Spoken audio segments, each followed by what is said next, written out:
el castrismo causa gran daño antropológico a los cubanos. Oigan esto, para que usted vea si estamos o no estamos. Dice, cuando se dice que el castrismo ha causado y causa daño antropológico al pueblo cubano, probablemente muchos se preguntan, ¿qué significa eso exactamente? El término viene de antropología, palabra formada por los vocablos griegos antropos, ser humano, y logos, conocimiento o razón. Es la ciencia que estudia las características físicas, psicológicas y culturales del ser humano. Bueno, hay daño antropológico cuando además del deterioro social, fíjense, económico y cultural en un país, hay daño a la condición humana y la persona pierde la conciencia de sí misma como constructora de su destino.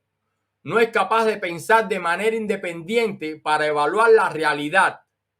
Repite lo que le han sembrado en su cerebro. No es ella misma, sino otra que ha sido moldeada para ser y pensar de una manera dirigida. Hay que ir a ver la bambán. Hay que ir a ver la charanga.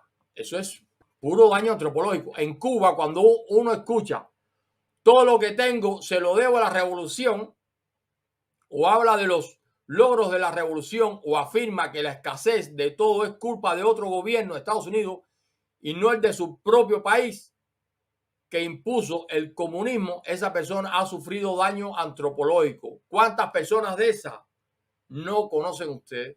Dice, porque ni tiene realmente nada, ni hay tales logros, sino pobreza y hambre, ni es el embargo responsable del desastre nacional. El daño humano en Cuba tiene básicamente tres fuentes. Uno, el sistema de educación. Dos, el bombardeo incesante de propaganda y desinformación en los medios de comunicación. Y tres, los discursos oficiales. Entre todos, generan lo que José Ortega y Gasset llamaba el hombre masa, aquel cuya vida carece de proyectos y va a la deriva y por eso no construye nada. O sea, se trata de aquellos que pierden la capacidad de pensar con cabeza propia y por eso se les han oxidado las neuronas y se han extraviado por caminos equivocados de consignas y clichés. Es como si les hubiesen dañado físicamente el cerebro. Y eso es a veces irreversible. Por eso es que ahí está la respuesta por qué tienen que seguir comprándose Evo Montero. Y eso es irreversible. Por ejemplo, en Cuba hay muchos ancianos que pese a estar en la miseria continúan alabando a la revolución, como en los años 60. Ya no son capaces de usar sin miedo su inteligencia y razonar con criterio independiente. Entre las máquinas de lavado de cerebro sobresalen las escuelas y universidades, lo que digo ahorita.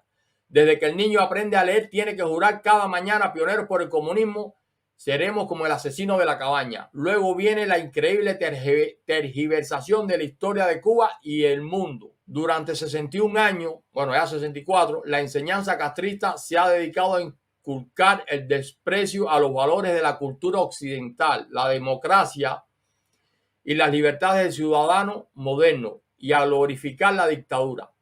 Hoy nadie se escandaliza cuando niños y adolescentes gritan a los disidentes, abajo los derechos humanos. Y ahí sigue. Busquen lo que eso está especial.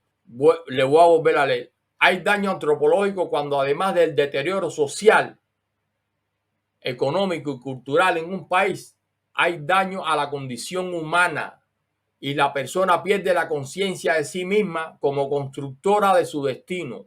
No es capaz de pensar de manera independiente para evaluar la realidad.